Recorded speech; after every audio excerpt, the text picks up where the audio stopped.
going to the gym. And as a result of that, the return that you're getting is a better, health, right? So return on investment is a concept that you can apply to many things in life. But when you start looking at, opportunities, or, as you progress in life, and that's one concept that you have in mind. Okay, I'm going to invest my energy in this. What am I getting? So if you can actually start internalizing that and looking life like that, it builds a mindset, return on investment. The second concept is opportunity cost. So you might have taken economics, you might be taking it right now, you might have heard about this concept in your classes, but again, it is very important to take that out of the classroom and take it with you, and make it part of your thinking system in life. Because whenever you make a decision to invest your time, you make a choice and you say, today I'm going to go to the gym. That's a decision, right? But that means you are giving up sleeping in at that time. So there is an opportunity cost there. So when it comes to investments, it is the same thing. So if you are investing in one, stock, then you're not, because you have limited resources. Let's say you have $500, you're going to invest in one thing. That means you're not investing it in another thing. Actually, a better example would be, let's say, you work, you earn $500, you could spend it all. But what is the opportunity cost of that? So let's use this as an opportunity. I have a few friends here that hopefully help me with this exercise. And if there's anyone else on Zoom who wants to participate, please unmute anytime and join us. So let's say like this summer you work and you made your own money, $500, and you have two options. You can spend it, you can invest it. All right. So what is the opportunity cost of spending that $500? Yes, Aileen. You don't get the opportunity to invest it and create more. Yes. And so it is not just not investing that $500, but this brings the third concept of compounding, because when you invest that $500, you are not only gaining $500 there, that $500 is going to work for you, and it is going to grow, it's going to compound and turn into something larger. So when you make money and spend it instead of investing it, it is not that exact dollar amount that you are giving up. It is the whole compounding part, that the whole amount that it could have compounded and become eventually. So that's what you are giving up. But here, what we are trying to understand is the concept of opportunity cost. Again, like let's say instead of going to the gym, like you play computer games. What is the opportunity cost of those hours that you spend playing computer games? Is it just that 1 hour of missing the gym? Not really, right? So what is there? Again, there's the compounding effect. So when you invest in small increments every day in something, eventually it is going to create a compounding effect and it is going to grow. So these three concepts, if you can internalize, they can really help you look at the world in a different way, because your decisions are not random. They create, like you're creating these chain reactions with the decisions. And I know I'm dramatizing it a little bit, but every minute we are making decisions. So today you decided to come here and spend your time here learning about investment. That's not just going to be 1 hour spent, learning about investment, because you're going to take that and apply it to many, many things in the future. So it is going to amplify, right? So there's going to be compounding effect.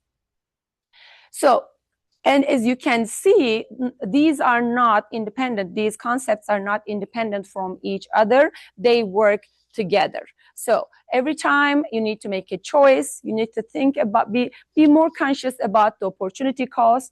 And when you are making those decisions, you look at these options in front of you in terms of return on investment. So again, let's say you have the, also I don't want to turn everything into, oh, it is better to exercise. Oh, it's always better to invest your money. No, because, there is a limit to that as well, because you want to have fun as well. And if you have fun, you're going to have better mental health, and that is going to contribute to your growth as well. So the decision is not always clear where you should choose investing over spending, or you should choose exercising over hanging out with friends and playing computer games. No, it's not always, one is a better choice than the other.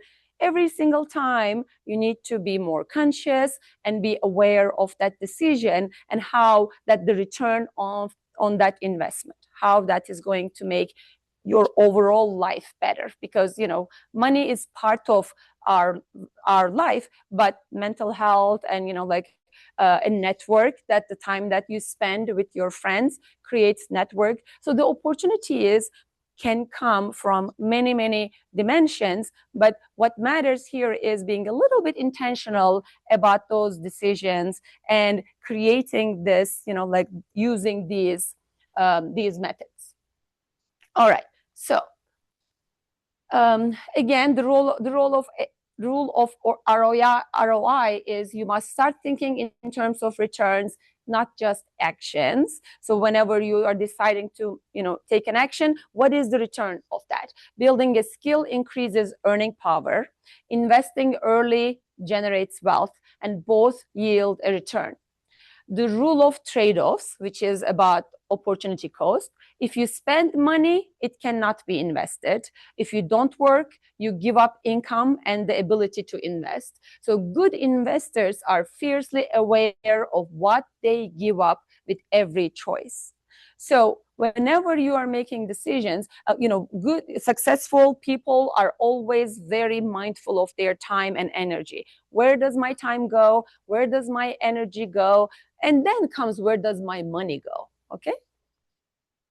All right. So this is, this shows the power of compounding. So again, you put your principal, the money, $500, you invest in something, and then that investment that you made returns a certain amount of money, but then that return stays in that invested in the invested asset, and that returns as well.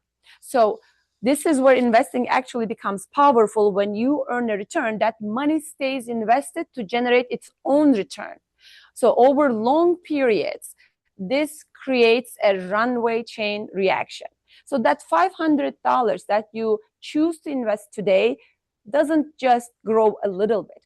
It can turn into multiple venues that can return significant, their own return. So it can grow like that. So I have one question. So what do you think, as of today, your most valuable asset is? So when I say asset, I mean, at this point, it would be like if you have any money in the bank, or if you have any, if you have a jar with some money in there, that would be an asset. Your education at this point, so don't think about the future. At this point, your education is an asset. It is called human capital. So that's an asset for you. So at this point in your life, what do you think your most valuable asset is? And I want individual answers, please. Aileen? My mom has a college fund for me, which I think is a pretty valuable asset. But as I was thinking about it, I think because I go to a school where everyone's going to amazing other schools and colleges, I have the asset of my connections at school. That's a great one. And I get to I guess you said you shouldn't talk about the future. But No. Future is this. You should think about the future, but like, don't tell me like the money that I will make. But like right now, but no, think outside of the box. I love that. Yes, I'm not limiting the answer. Whatever you feel like I like that. The network that you have been building. Yes, that's it.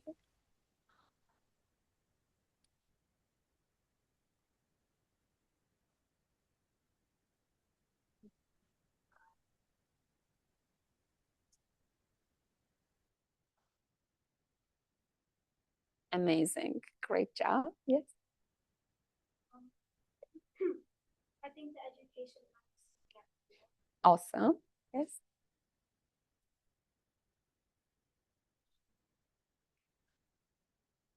All right. Of course, please. So I think Mhm. the thing Mm-hmm. this asset that I will have is going to be my youth. Because for compounding, it requires multiple years that the interest and return comes in and compounds again and again. So if you ask probably one of the richest here that's in investment like Warren Buffett and all, or even Bill Gates, I'm sure they will give all their billions for your youth, which you guys are 17. That is the right answer. Yes, that is definitely. So your biggest asset is time, because like as adults, we recognize that we wish, I wish I could be at your age and know all the stuff that I know about investments right now and take advantage of the time that is ahead of you. Most people start actually even thinking about investment or retirement in their mid 30s. So, like that's what is usually like, they have a job finally, they partied enough, they traveled enough, and they're like, oh, I should maybe start thinking about the future. So your greatest financial asset right now is time ahead of you. And again, this is connected to the compounding concept that we just talked about. Time is the singular fuel that makes the compounding engine work. Starting early provides a massive structural advantage that money alone cannot beat. So just like Denise said, a lot of the people in their later ages, what they're like investing, they're putting a lot of money in their retirement accounts, or they're investing, but the return on that is just not going to be enough to catch up for what they need. So that's why, to take advantage of the compounding effect and your youth, your time, what is really important is to start as early as you can. So because I know this, so my mission is to reach young people as early as possible and hope to, like create this mindset for them that you don't need to get old to start thinking about investing or retirement. So when do you think is a good time to start thinking about retirement?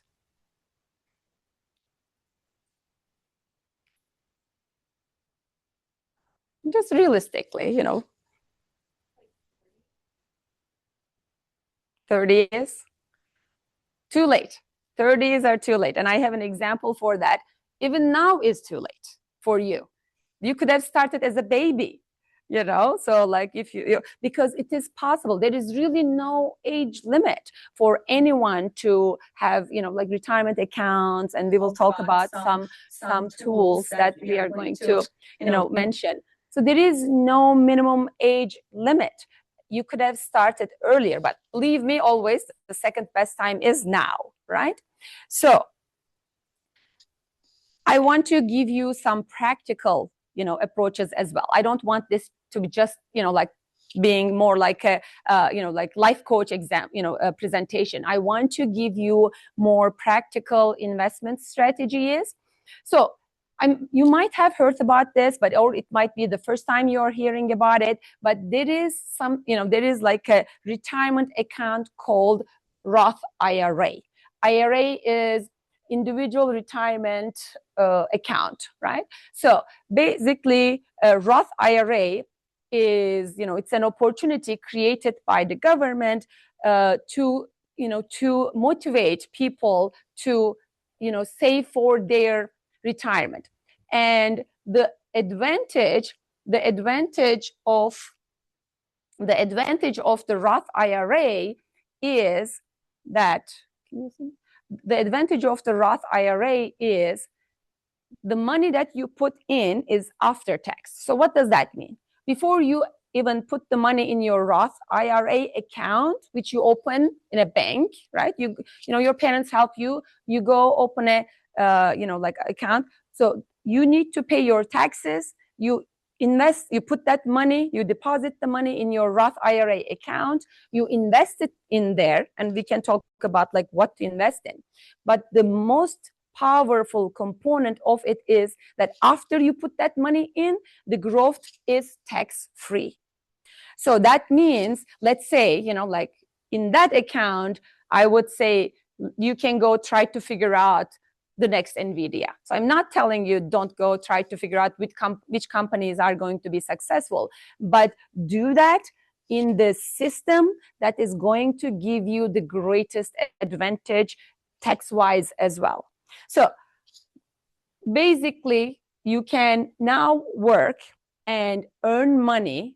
So it needs to be earned income.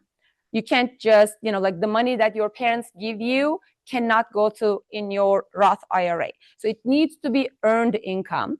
And then you put that money into your Roth IRA account. You invest it in maybe like a growth stock or growth fund, where like, AI stocks or whatever, and then let it stay there until you get retired. And those couple of $1,000s can turn into tens or hundreds of thousands of dollars. So that is the value of compounding. So I want to talk a little bit detailed about this. So the Roth IRA is one of the most powerful investment accounts available for young earners. It is the exact tool designed to maximize the advantage of time and compounding. Unfortunately, I don't have the opportunity to invest in a Roth IRA anymore. A lot of people, because there is an income limit. So if your income is above a certain limit, then you're not allowed to invest in your Roth IRA. So a lot of people are trying to figure out, adults are trying to figure out ways to invest in a Roth IRA, which you now have access to. So the sooner you take advantage of this, the better. So how can you do that? How money moves through the tax-free pipeline. So as a teenager, if you make up to, I think it is like $15,000. I know the last time I looked at it was like $13,500, but it might be updated this year, but around that. If you make money up to that, you pay zero taxes. You don't need to pay taxes. So let's say, like you made, I don't know, $3,000 this summer. You don't pay any tax on that $3,000 if you worked for, like maybe, you worked at an ice cream shop, or like my son worked at Code Ninjas for 2 years and he got W-2 income, and we put that into his Roth IRA. So you need to have an earned income from a job, but up to $13,000, you don't pay any tax. Then you put that money in the Roth IRA, hopefully in a more intentional way, in a growth ETF or like a fund or a growth stock, and it performs really well, and you forget about it until you are 60 years old. And then when it is time to retire, you remember, oh, I had that Roth IRA that I put the $3,000. Let me go check that. And it could be over $100,000. And when you take that money out of your Roth IRA, this is the most beautiful part. You don't pay any taxes either.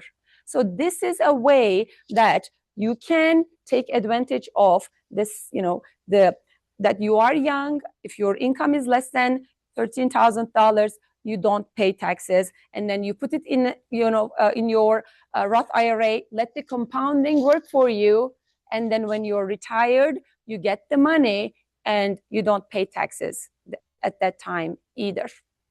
I mean, there is so much more to this, but I want to give you the most bite-sized example that you can take and take with you and apply to your life today.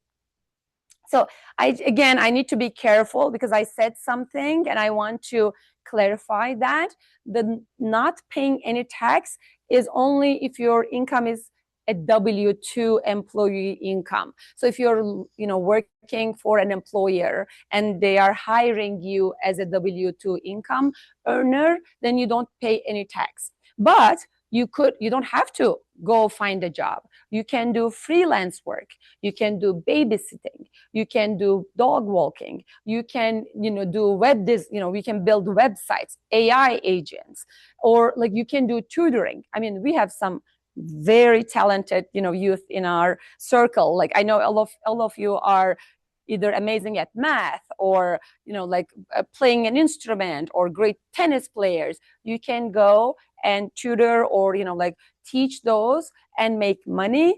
In that case, then your income is at 1099. So what that means is there is still a little bit tax that you need to pay, but it is very minor because you need to pay self-employment tax for yourself. So it is still very minor. It is worth going through this process in that, work, earn money, pay the little tax, invest that in your Roth IRA, forget about it.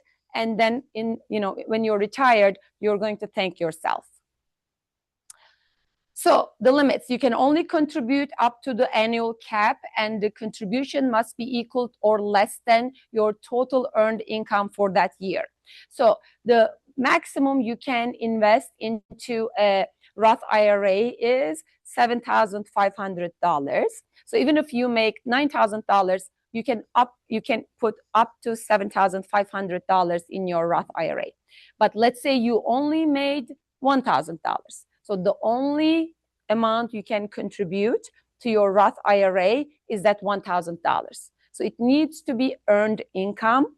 And I want to again advise you that whatever income you're earning, you also need to record it very well. Let's say, think about it. You can go and talk to your parents.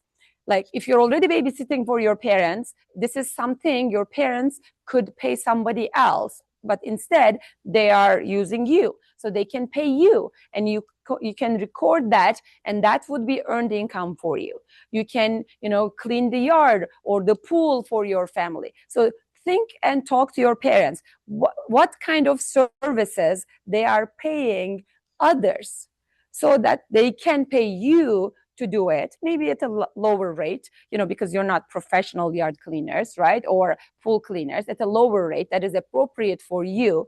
This is very important. It needs to be an appropriate rate, and there needs to be clear, record keeping. But if you do that, then you have income, and you can invest that in your Roth IRA.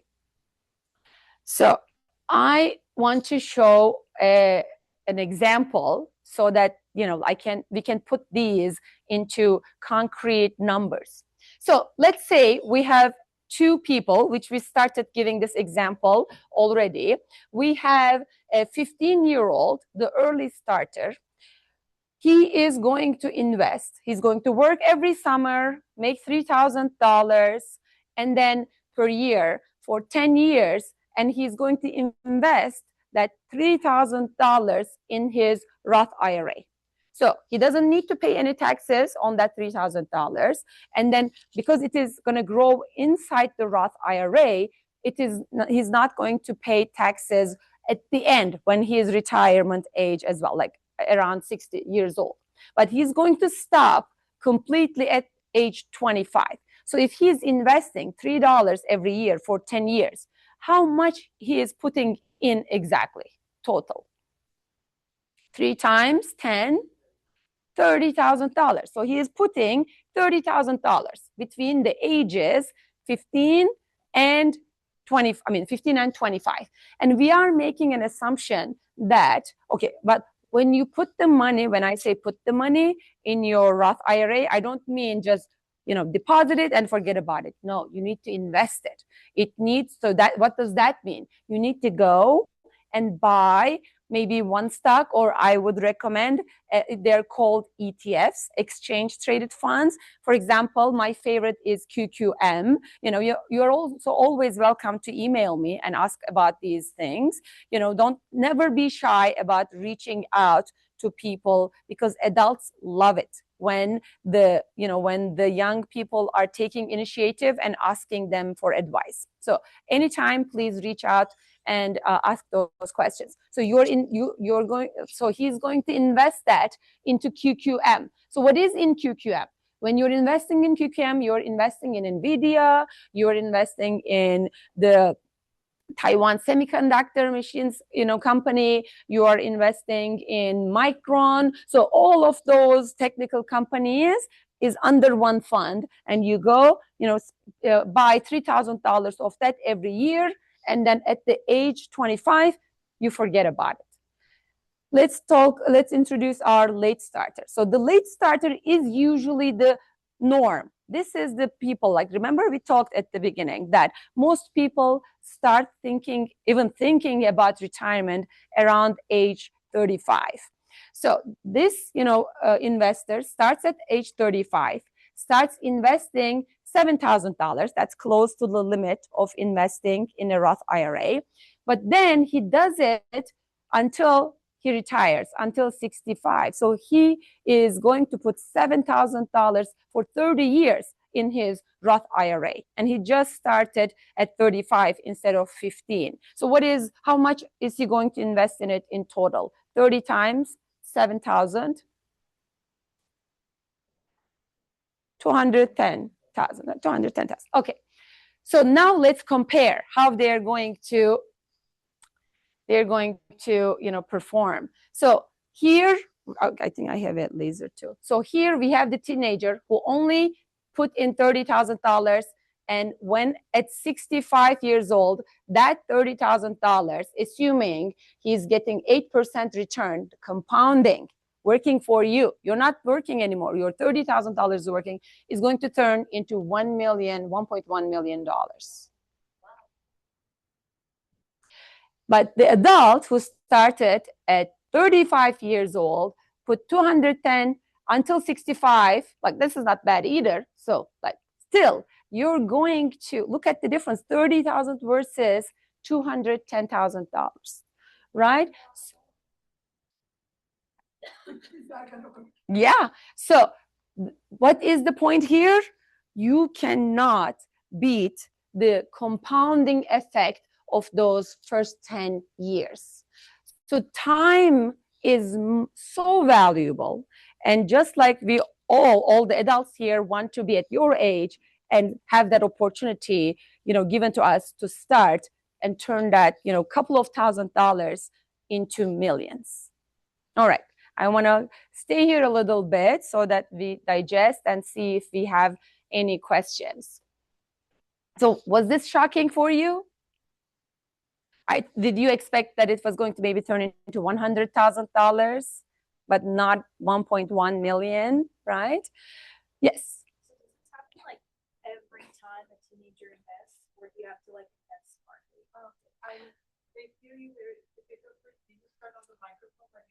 Oh yeah, where did we? Yes, like we can hand the microphone. Yeah. Mm-hmm. Eileen, can you ask your question again, please?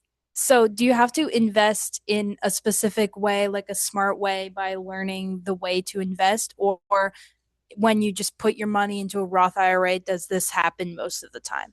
Thank you. So let me clarify again. So let's say you put the money into Roth IRA, you didn't buy any stocks, you didn't buy any, funds. It's just sitting there as cash. When you are 65, that is still going to be $30,000. That's nothing is going to happen on its own. So, but the most important step is making the money and, starting the Roth IRA and putting the money in there. But if you don't invest, then it doesn't compound. But you don't need to be like avid investor, like you're spending so much time. No, you don't need to do anything. Just invest in the market. So what does that mean? Like you just invest in a fund like VOO, which is the, like all the 500 largest companies in the US. We call it the market because that creates the benchmark as the market. So just buy a general fund and it is going to do the work for you. So you don't need to go like do extra or be extra savvy or beat everybody else to get there. You just need to stay in the market. Make sure that you're investing in a like general market fund like VOO or a technology fund like QQQM. Again, I'm happy to share these when you get there. So I will be more than happy if you make the money, open your Roth IRA, put the money there and call me and ask me, what should I invest in? I'm happy to help you, okay? So that part is actually not the difficult part. So by starting later, adults try to brute force wealth with massive contributions. They realize how valuable tax-free growth is, but by then they have already lost 2 decades of compounding and money cannot buy time.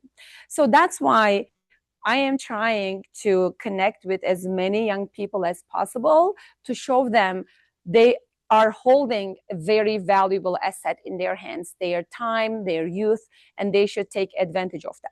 So what, it's okay. So what are the steps? You are going to first, secure legitimate earned income. Again, I want to emphasize, you cannot just get money from your grandparents or your parents and put it in the account. It needs to be earned income and very well documented because it's going to go into taxes, okay? So it's very important. But at the same time, I really would like you to start thinking in these terms because the future, for you, I don't want to be, like dark here, but with AI and all of that, the clear path of, like become a doctor, become an accountant, become a lawyer, and you're going to be fine. Time is not like that anymore. So you need to learn hustling. So hopefully this gives you a little bit of motivation to start and figure out how to make money. So not just the amount of money that you're going to earn that I'm trying to instill in you, but that mindset. I need to think about how to make money today. That's how you should start thinking. So, well, obviously, after working, you might, I want to highlight this. I'm sorry, one step back. If your family has a business, you are at an incredible advantage because you, as a kid, without any age limit, you can participate in that family business. Again, it needs to be legitimate. You still need to work and your family needs to document it, but it gives you an opportunity to participate in the family business and get paid for that and put that money into the Roth IRA. So any kind of, it doesn't have to be just an established business. Like if your parent has like a freelance business that he's making or she's making 1099 income, you can help them and they can pay you and still you can make money. And again, you can make money from chores as well.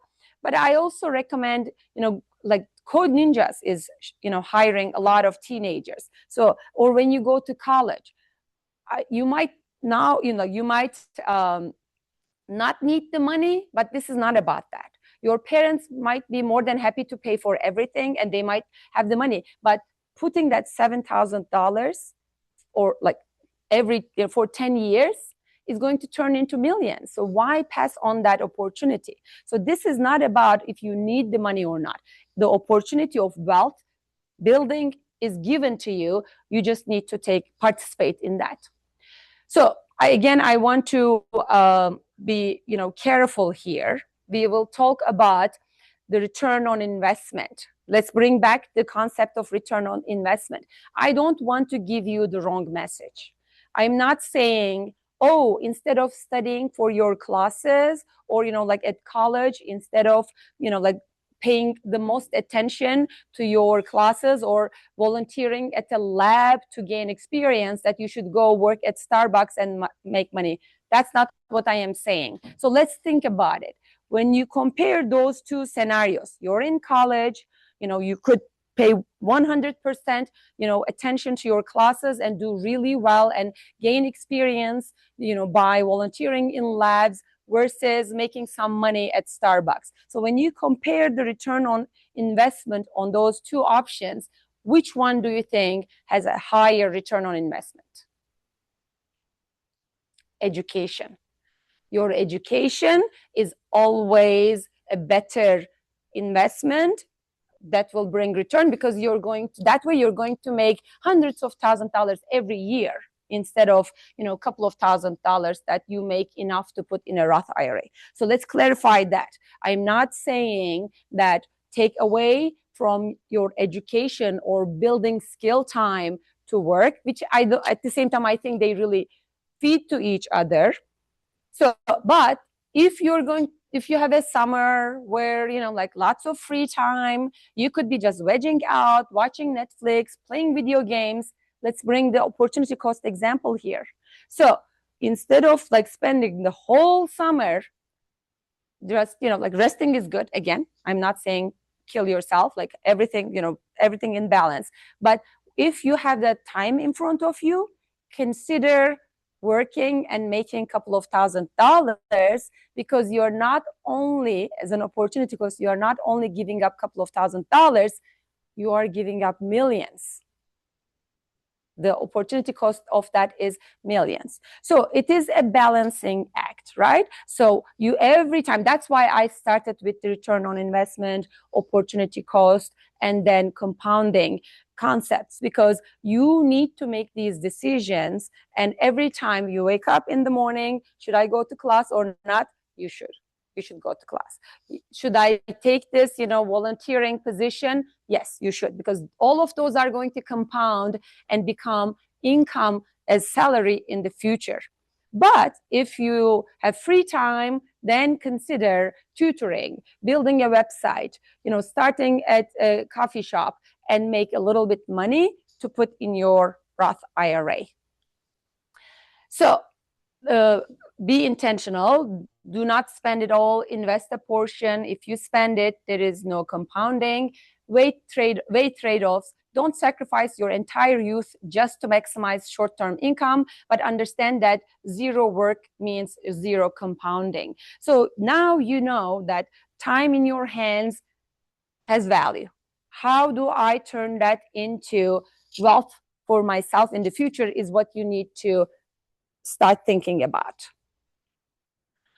So what we are saying here is earned income plus Roth IRA, and when you multiply that with time, that you can create uncatchable growth for you, for someone in their 40s and like 50s. Sometimes on Instagram I see people asking like strangers, like, how much savings do you have? And I see like 40-year-olds, 50-year-olds say they only have like $5,000, $10,000. Imagine the time that was wasted for saving and investing, because we make money, but being smart about it is what's really important.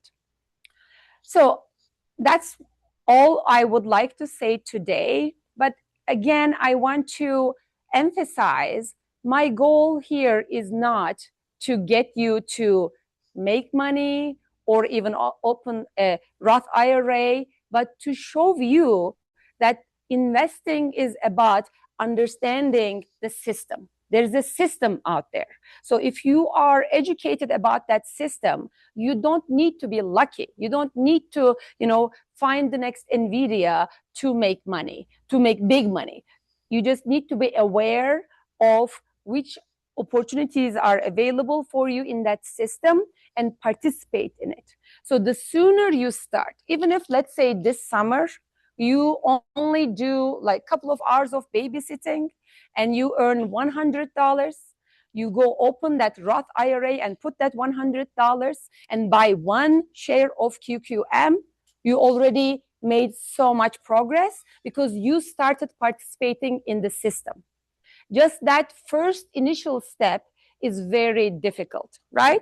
So it doesn't matter how much. Don't think big numbers. Think about, how can I make money first couple of $100s this summer? Open the Roth IRA, literally it takes a couple of hours, like not even that. You submit the application and it gets approved. And then you deposit the money, you buy the QQM, and then you already accomplished so much more than many 35-year-olds.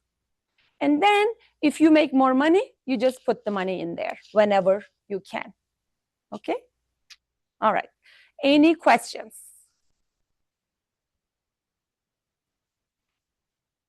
Yes. So by working in a family business, can you just say that, like,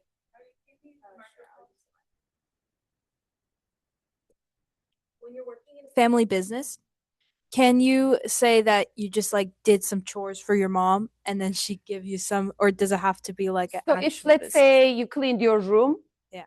No. You did the dishes, no. So it needs to be something your family would be paying somebody else to do.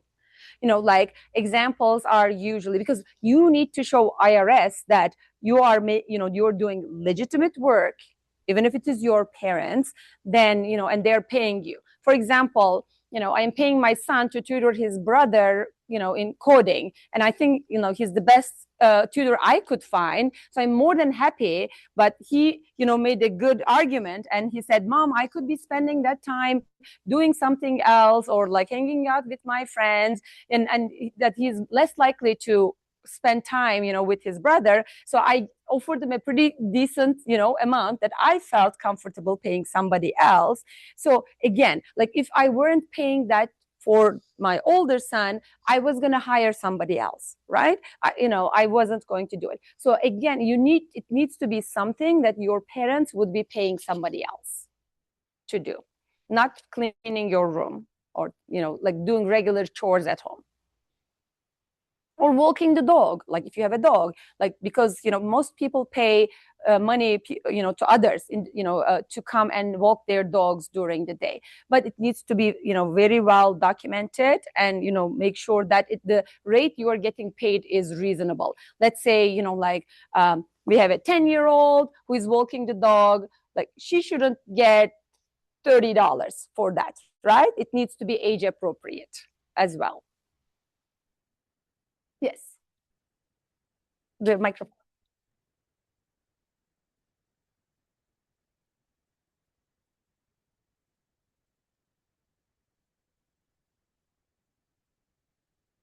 when will the Our Roth IRA be like available to us? I love that. Thank you so much. So it is a retirement account. So when you put that money in there, then, like it needs to stay there.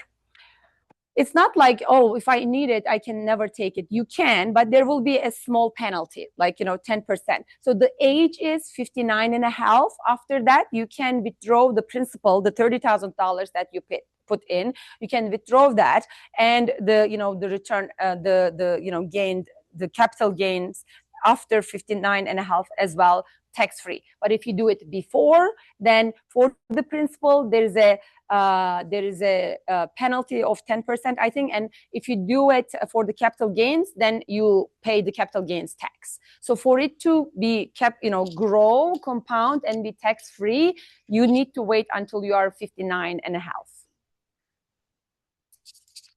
Yes.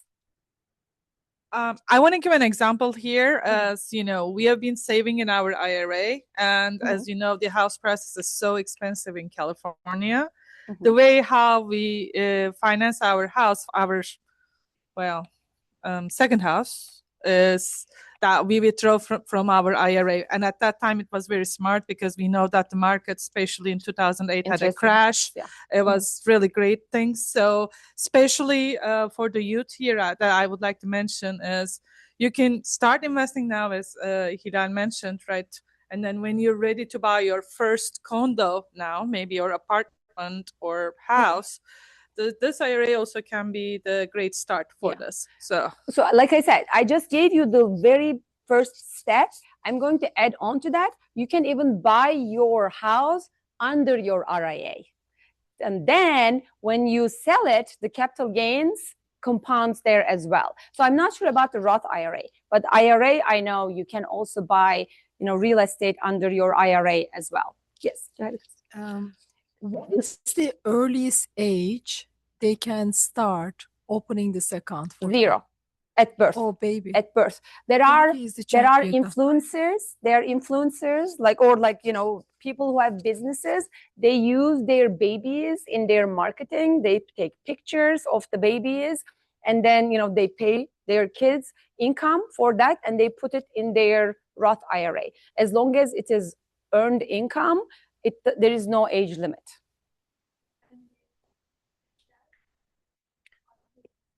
$59.5 stays, yes. 59.5. Yeah, 10% penalty. No. Okay, so starting 0 age. Mhm. But is there any cap that for the youth? No, until 59. Because you mentioned about the 15 years old, or you just use that to give an example. Exactly. I just said, you're only investing for 10 years. They could continue. There is no limit to, right? I just wanted to show the effect of those early 10 years. But there is really no age limit to contribute. There is an income limit. Yeah. So you cannot, if your income is more than $136,500 individually, then you're not allowed to contribute to a Roth IRA. But there's something called backdoor Roth IRA, Yes. which you can still continue. You basically, if your income, as Hilal said, is over 149, right, you can open an IRA and then convert it right away to Roth IRA to move at the same speed. So So for adults, I know we already had this conversation with Denise that we would like to do another one for the adults, so that we can, again, I know whenever we say this, there's going to be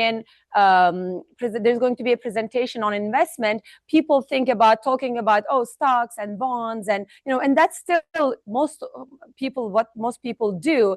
But I believe the biggest value add is teaching people about the system, and the tax advantages is where most of the value comes in. And again, you don't need to do anything like lawless or anything. You just need to know how to make it work, and time and compounding for you. Do we have any questions from the chat? Hilal. Hi, this is Olcay. Sorry to bug you. Hi, Olcay.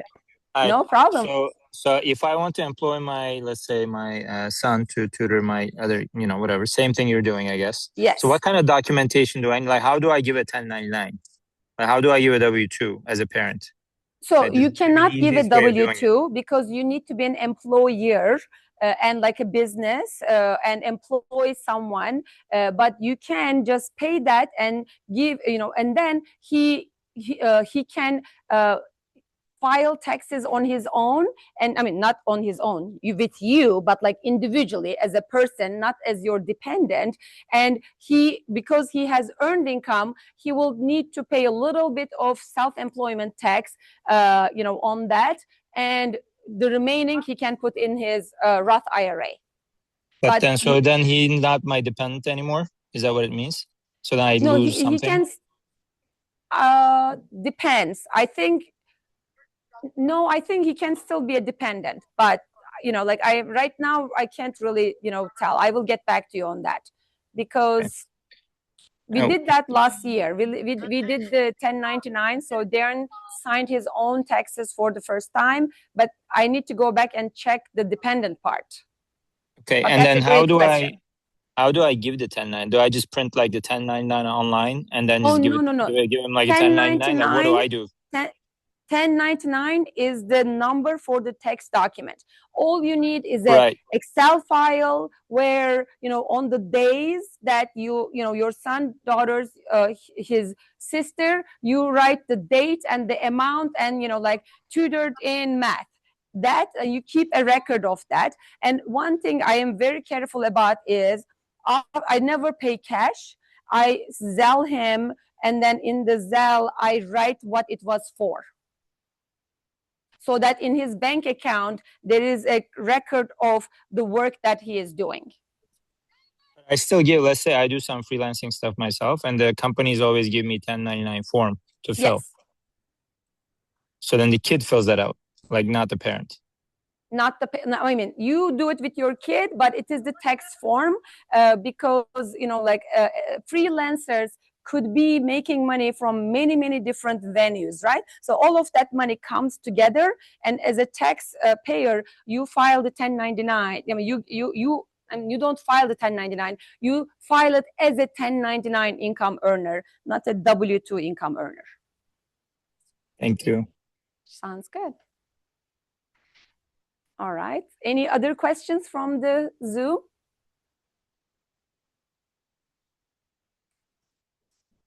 Oh, can you read them for me, because I There is a question. Did you say 3,000? If they make up to 3,000, they don't have to file taxes? Up to $13,500, they don't need to pay any tax. Ah, okay. So they don't have to report it. But they can only put up to $7,500 into a Roth IRA in a year.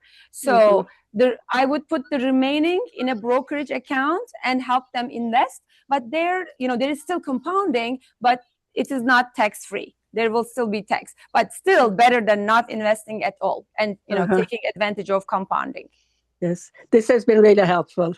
Wonderful. I'm glad to hear that. Thank you. I'm looking forward to the next one. Sounds good.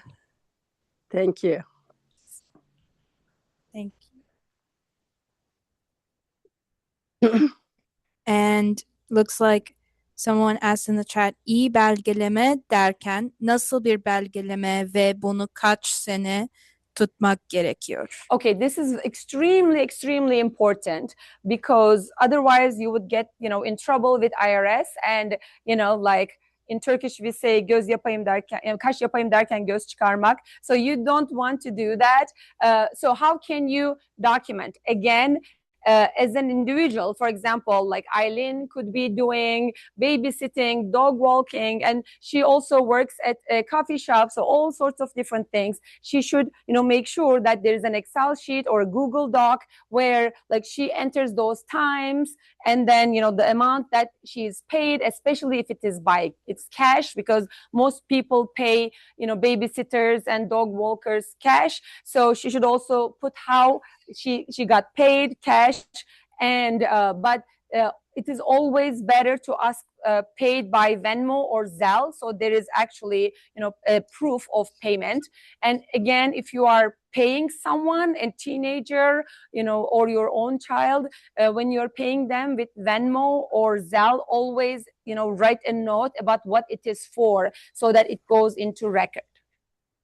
Can I ask a follow-up to that? This is Absolutely. not entirely an investment question. So when can you start a checking account, and or can you get them a credit card? Like, what are some smart ways of doing it? So that they have a, Apple Pay account, my kids. And so do I open them a separate bank account? Like, what is the smart way of doing this to document all this? Definitely. Getting them a checking account, always, I always say, there is a window of opportunity for kids between the ages 10 and 16. They are very excited about these things, opening an account, getting their checking card, or, you give them a couple of $100 and they invest. But after age 16, their attention goes to college applications and all of that. So until 35, they don't come back. So I would use that age period between 10 and 16, where they are already excited about these, novelties, and do them for them. So as far as I know, opening a checking account age limit is 13, but don't quote me on that. It could be even earlier, because if you are employing your kid as a baby and you want to make sure that there is a, clear path of payment, I'm sure even as a, as a custodial account, you can open it for a minor, because you are the custodian of the account, right? So you are the one who's the child is opening with. So I wouldn't expect the age limit to be very high. I mean, Atlas has a checking account. So we started when he was 10. So I know at least it can be as low as 10. Yes.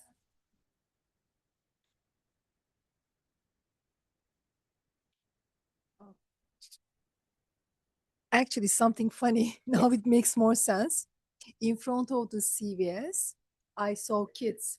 They put a table Mm-hmm. and they're doing some stuff, but they put their college money. Mm-hmm. I guess. But now I'm thinking, so the people, random people going there, most of the people are giving cash. So what they're gonna do is like what? That doesn't count because that's a donation. Oh, I see. So the money that can go into a Roth IRA needs to be earned income.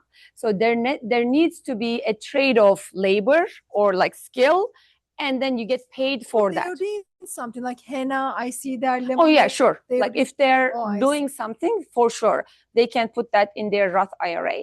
But for something to go into a Roth IRA, it needs to be money paid in return of labor. Oh, I see. So by the document, I guess maybe they need to take a picture there. Nope, they just write it down. The only thing that they need to do is writing down. But again, I want to emphasize the benefits are not worth getting in trouble with the IRS because the penalties are significant. So you just want to make sure that you work, you document, and when they audit, you have a story to tell. You know, like I was 17-year-old, I tutored my brother, coding, and these were the days and the times. And look at my bank account. I have the amount that I was paid by my parents, and there was legitimate work. Mm-hmm. Yes. So if you do legitimate work and you get paid in cash, how can you put that into your Roth IRA? You still take, you still put it in your spreadsheet, but that's all. You can just write, I was paid cash. Okay. But it doesn't make it not legitimate. It's just harder to track, Mm-hmm. All right. Any other questions? All right. So again, my goal with this presentation was to demonstrate the system and how powerful it can be, and participating in this system early on can really put you ahead significantly. So I want to repeat that one more time. It is not about how many thousands of dollars you made, but this summer try to make a few, $100 or $100. Open that Roth IRA. Start your documentation process. Have an Excel sheet or Google Doc that and then your parents can sign it, and that's already the big step. Because after that, you're going to realize it is not that difficult to make money here and there. And I would love you to build that mindset of hustling. So as you can see, this is going to help with your education as well. So it's not independent from investing or knowing about retirement, or like these tools is not going to take away from your time, from your education. I believe they really feed each other. I am more than happy to do another session where we talk about now I have money in my Roth IRA. How do I invest it? What does that even mean? So we can do that. And we can also have maybe a session for the adults where we can talk even more complicated, strategies. But that's all I have for today. Thank you so much, everyone. We will get the link for the recording. Right. Of course. Hello, I have a Thank you. question. Yes. I was working as a robotics coach last summer, and I got paid by the school for that. Can I also use that to open a Roth IRA?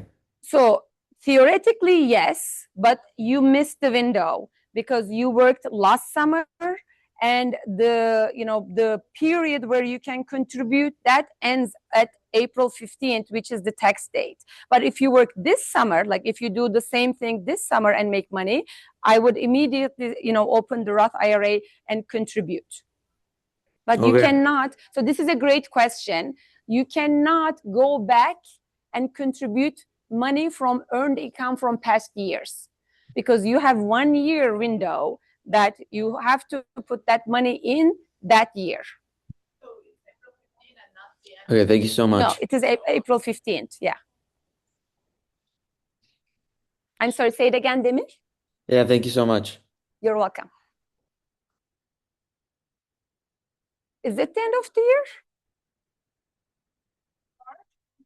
both years, 2025 and 2026.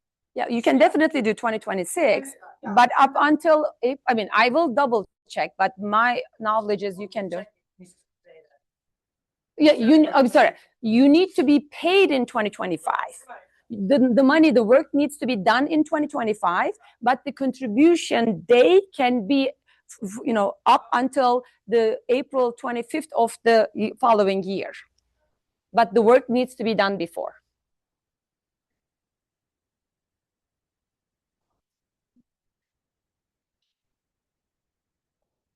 But yes, not in.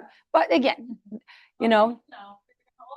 and please share it with other people, right? Like especially if you know with other people. Nope. Like if someone is, because if they're really young, then clearly they're not making this decision. Their parents are making. Yes. So especially with the, like influencers, people who make these videos, they even have them. I mean, I'm not sure if they can do it for their dogs, but, they have accounts for their dogs. No, but if they're, let's say there's an influencer and their kids are in all of the videos, they actually pay their kids and, use that money to put into their Roth IRAs. So this is actually, pretty common with the influencers.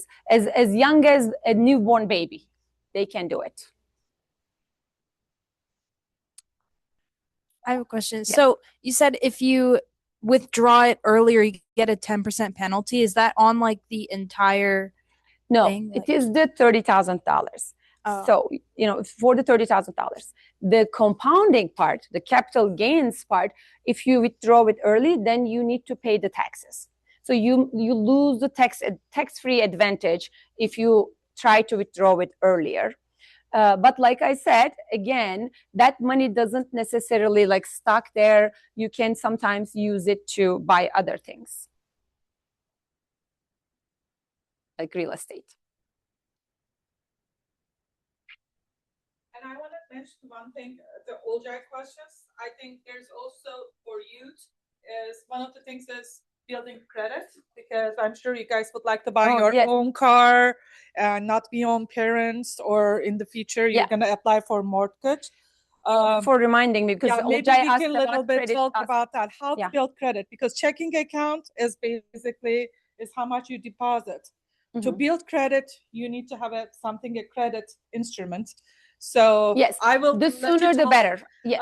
And I will also give an example of what we are doing as a family for Eileen. Please go ahead. I will explain. So, there is an instrument called a secured credit card, basically, because these kids, all of our youth, has no credit, right? Mm-hmm. So basically, you deposit an amount such as $1,000 and say, "Hey, I want to open a credit card up to $1,000 because that can be their spending budget, right?" Mm-hmm. And the bank basically secures it, basically takes it away, that you cannot withdraw that money. And after a couple of years, when they build their credit, then the bank releases it. But what happens at the end? So a 17-year-old may have a perfect credit score. When she wants to buy her own car or rent a car, then she will have the credit. Rent an apartment. Or rent an apartment without you guys are being the guardians of it, because they need to start doing that. So mm-hmm. I don't know, Hilal, maybe you have other examples, but I didn't know that. Thank you. I didn't know about the secured credit card. That's definitely on my to-do list to do it for myself. So what did you guys exactly do though? Like from what bank and how do you apply? Can you give me more specifics? Just a second. Can I, there's another question here and then I will get back to you, okay? Another strategy. Okay, strategy. So when our son started college, mm-hmm. right, like in the first semester, he could open actually a regular credit card, not a security credit card, but a regular credit card with a small limit. Mm-hmm. And then over time, the bank grows. I think that's specific to college students because they would like to recruit them as clients now for the future. Definitely. So yeah, he could have a regular credit card as a college student. That's great. What was your question, Olcay? No, it's just specific. I did the same thing in college when I came to the US, right? So there's is a college and then they opened up a credit card, and I think that's sort of standard way of doing it. But if for a 13-year-old kid, for a 12-year-old kid, what is the best way of doing it? Is it a secured credit card, or do we get secured credit card? Extension? Mm-hmm. Or do you get an extension from American Express or Visa or something and put something in I don't kid think name? if you like add their name to your credit card, that works as their credit score. I don't think that works. So the secured credit card is the best way of doing it? And what is the specific? I think so. Is there a specific bank that does it? Or do we just go online and find something? Or Which how bank do I did do you that? use?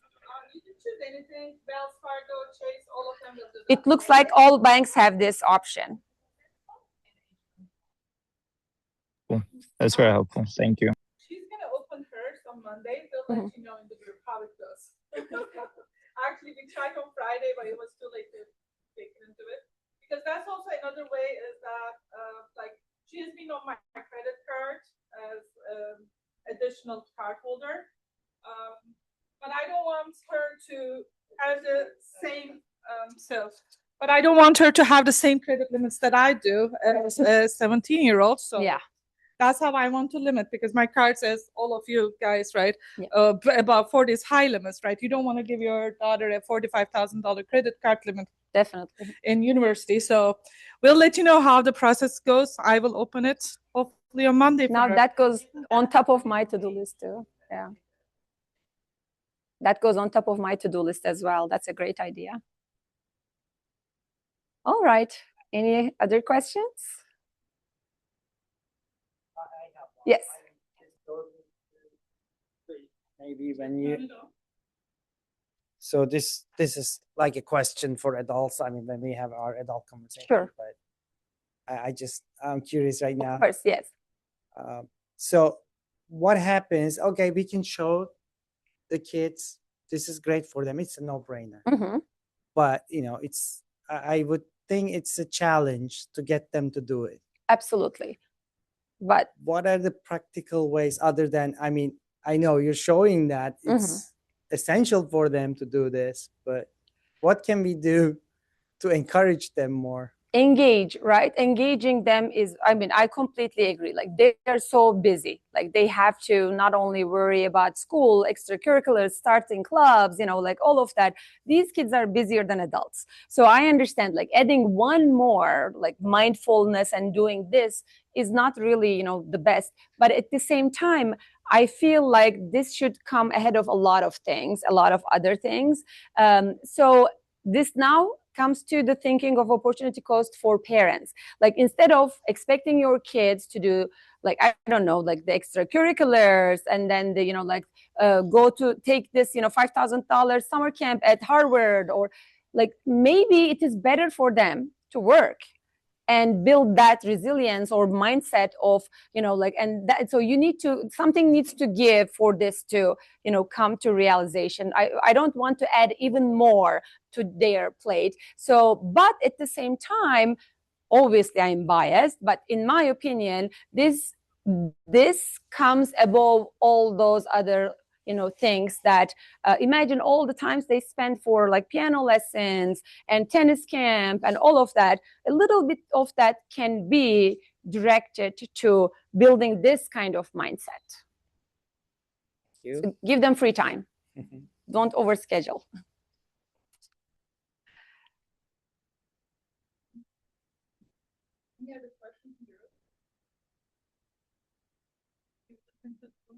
Oh, can we check the chat again? Yeah.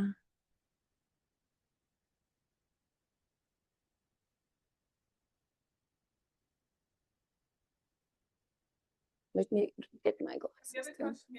Okay. All right. Question? Yes, please.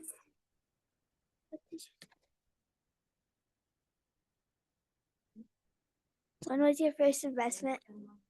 My first investment? Okay.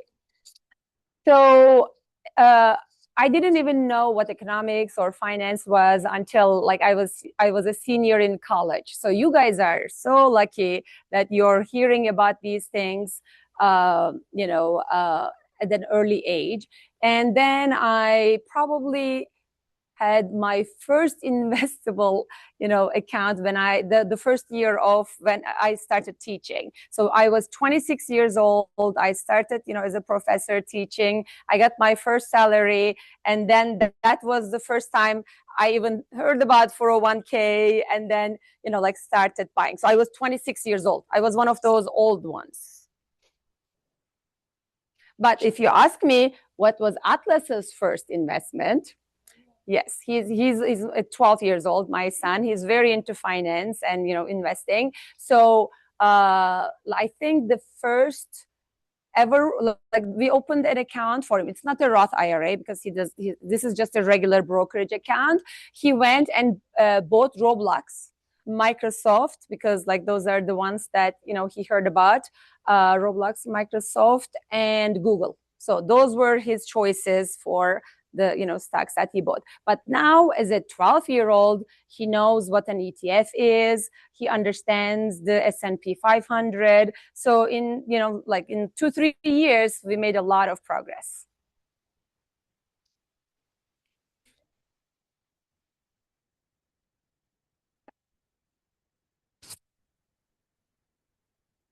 By the way, this is excellent. Thank you. Now, I value when I was taking my girls, but after listening to you, I mean, the value is like limitless. Let's really thank you, especially to them. Yeah. I'm happy to hear that. Now, how can we educate them on those things? You did such a great opening, and we're hoping, expecting that it you will to second continue. one. Yeah, definitely. Definitely. But how, like going forward, how they can educate themselves? By doing.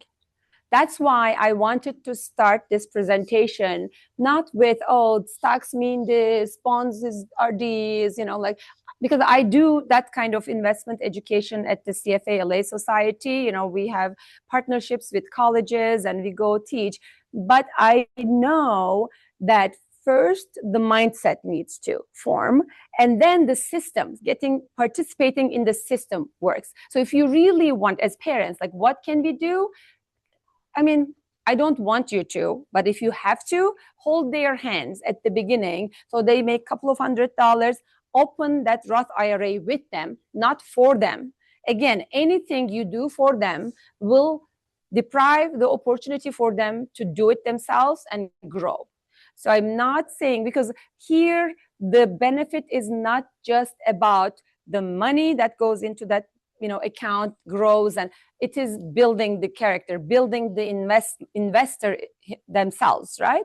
So I would gently, make sure this summer, everyone in this room makes a couple of $100 and sits down with their parents, goes to schwab.com, open a custodian or whichever bank you are using, and open the custodial Roth IRA, and then put that money in there.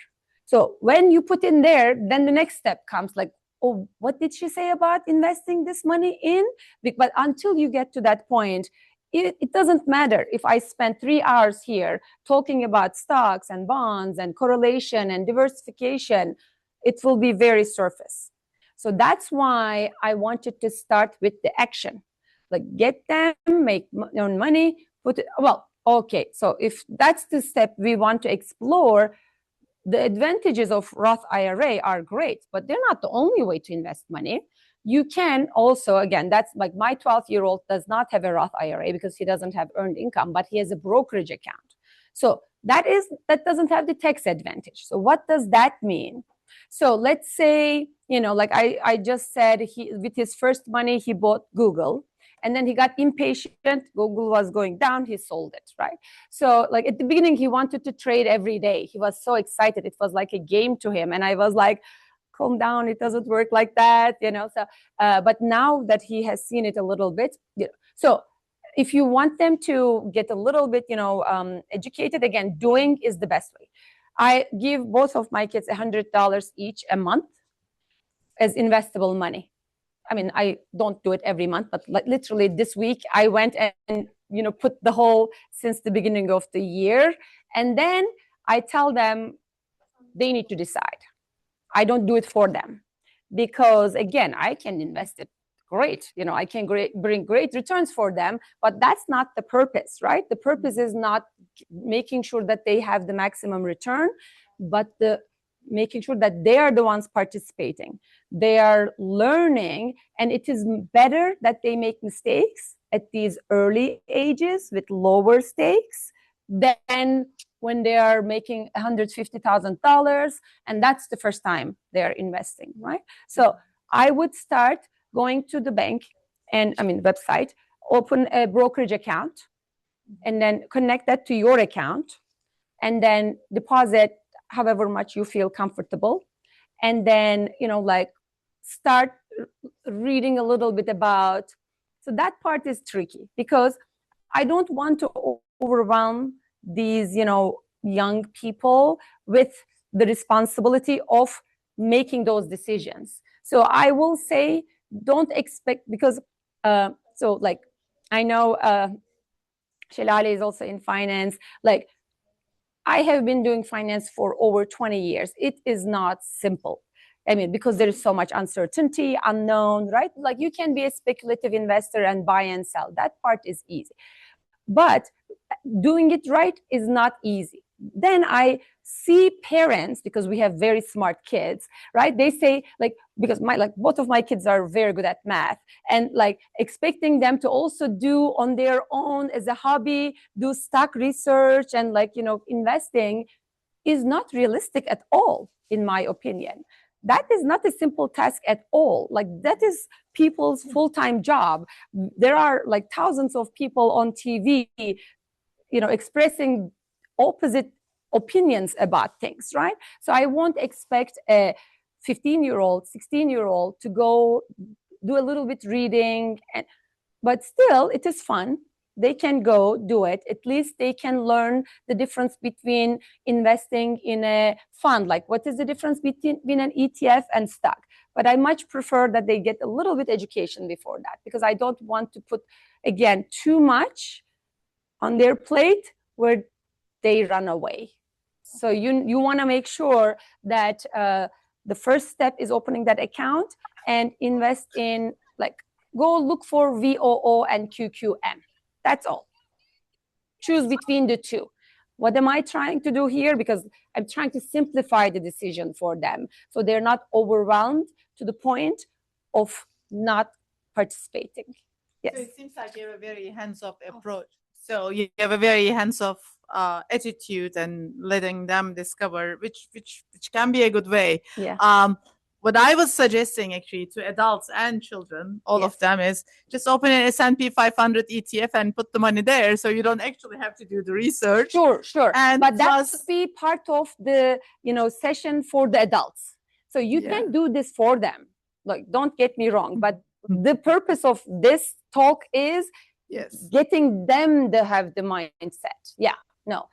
My kids also have investments that we do for them. I would also, they can learn over time, but I think also there are big misperceptions that they may feel like, oh, we can make more money, we can beat the market, we can do that. And we know that 99% of the individual investors are actually losing money that way. So they are the ones who are actually transferring wealth to actual, the investors. I agree. Yeah. So I want to clarify that you don't only have to invest in a Roth IRA or, brokerage account. You can do it for your kids as well. That's for sure. And I would do it because, again, that's a great way of wealth transfer as well. You don't want to wait until you pass away for your wealth to transfer to kids, but their participation in it, in my opinion, is very important. So they grow as educated investors. And, when they are, I don't know, maybe 30, you hand them a $200,000 account, but they're not responsible because they didn't build it. They didn't participate in the, creation or compounding of that. That part, in my opinion, is a little bit risky. Can we also cover 529 accounts for youth? For college savings? Yeah. In the past, I would say the advantages of 529s were limited, but now they expanded it. So they have become a very valuable tool in the system that I have been, talking about. Two reasons, because not only you can use it for higher education, but you can use the 529 for K to 12 private school, like even books and supplies and things like that. So that makes it an advantage. And on top of that, let's say, like you saved all of that money in your kids, for 529, and then at the end of high school, they let you know that they're not going to college. And so like, what's going to happen with that money? Always you can withdraw it with some penalty, that's there, but you can also turn that into an RIA account for your child. So it becomes a retirement investment instead of an education one. So I would say definitely it is a powerful tool. Again, as someone who actually practices wealth management, I have to always weigh the return on investment. We did not do that, but because in the past, the investments in a 529 were very limited, like just investing in the market. Instead, again, this is a little, controversial, so people might not agree with this. Instead, we invested that money into a real estate. So that grew, and in my mind, that was their education, So just because 529's title and definition is money that you're putting away for your child does not necessarily mean it gives you the best return. So it is okay to think out of the box. Also, again, we are turning this to the adult version, and this can go on forever. When they are getting close to college and how you're going to pay for college, like how much money you have under their name, or like how much money you have, really determines how much financial aid you are going to get. So it is important to be a little bit careful about that as well. Yeah, but I'm all for 529s now. They are now a valuable vehicle to build that money for them. Yes. It's okay. I just need to check time because Sure. Oh, so we have a lot of time. Okay. So then this 529 account, you say that we can use for the high school, right? For yes. high schools. K to 12, yes. But let's say that, we're putting the money. Mm-hmm. When can we use it? Like, because like you have to, do you have to wait, or just? So for example, you have a baby, you start saving in a 529, and they get to high school and they go to a private high school. You can pay the tuition directly from that 529. Well, let's say at the end of the year, when I'm doing my tax, I put money in that account. The following year, can I use it? Not really, you can, but you didn't give it enough time to grow. Yeah. So the advantage of the 529 is you're not like you're investing and you're making changes to your investment, and you don't pay capital gains taxes. And if you pay, just like your HSA, if it has a specific purpose, if you pay it for education, then there's a tax advantage. Or for your HSA, if you pay it if you use it for medical expenses, there is a tax advantage, but you can't just use it for everything, right? The goal is it gives you a tax advantage and time to compound. So if we summarize then, Roth IRA, tax-free, 529, tax-free, regular IRA is, when I say it's tax-free, is the gain is the tax-free. Yeah. So just especially for youth, since there's no capital gain in a 529, we opened one, but you cannot select all the instruments you would like. It will be again the ETFs. Roth IRA is more flexible, that you can select Microsoft, Google, any stock that you would like, any AI stock. But Roth IRA has the limit of the 7,000 or 7,500. So recently, like I had 2 separate clients and different ages at multiple employments in the past, and they did not roll over their, like one was 401ks and the other is in education for 403bs. If you have like past 401ks, or I would recommend rolling them to IRAs, because you are going to have better investment options under a rollover IRA than under a 401k. So these are small things, but over the time, like if you leave it for 10, 15 years, the difference can be actually significant.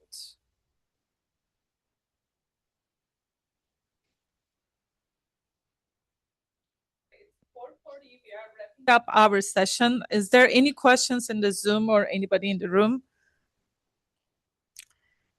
I just will look at these comments because I want to make sure that we are. Actually, you've been very, very helpful. We're kind of abusing your time now. Oh, no, not at all. This is, my time was allocated for this. And believe me, it makes me very happy. Next one, if it is okay with you. And, we advertise this for young people and think, we have a couple of parents joined. Let's do the next one for adults and market it right so that all these parents and everybody that has a lot of questions can come to that. Absolutely. I would be happy to. But I have to admit, I have a passion for helping young people. I was a professor before this, and I just love, like the questions that they get. So that's why we started with youth, and I am more than happy to have a separate one for our adult audience. And probably most of us adults want to help our children or grandchildren have a nice future, has a nice education within our means. So yeah, it's again, I think even the adults will focus, somewhat on the young people. That is true. That is true. Yeah, absolutely. You're right. Thank you very much. I have to go, my but pleasure. I'm gonna just keep, having this thing run. But I think that probably you're tired, and maybe we should give you a break, and then. Yeah, I think we are wrapping up. We are wrapping up. We are done. Thank you so much. If there's any questions, what will be the best way? Maybe, Hilal, if you would like to give your email information here in the chat. I'm going to write my email. And your contact information that they can reach out to you directly after this call if there's any. Absolutely. Yes. So this is my email. I don't want to advertise my company, so I'm not going to put my website, but you are, welcome to email me with questions in the future. Okay. So, and Deniz, my very close friend. So if you also want to connect with me, you can always ask Deniz to, create the connection. Thank you so much, Hilal. This was Thank very you. educational. Thank you so much for your time. We learned a lot. I'm happy to hear that. It's not beyond the end. Sounds good. Thank you, everyone. Thank you. Thank you. Recording. Thanks for joining again. Wonderful Thank you. educational day. Bye. Thank you. Bye.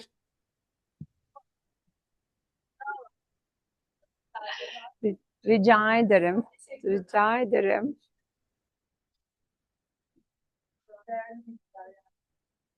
Zaten ben hep şey diyorum. Annelere öğret, böyle multiply ediyor çocuklara, başka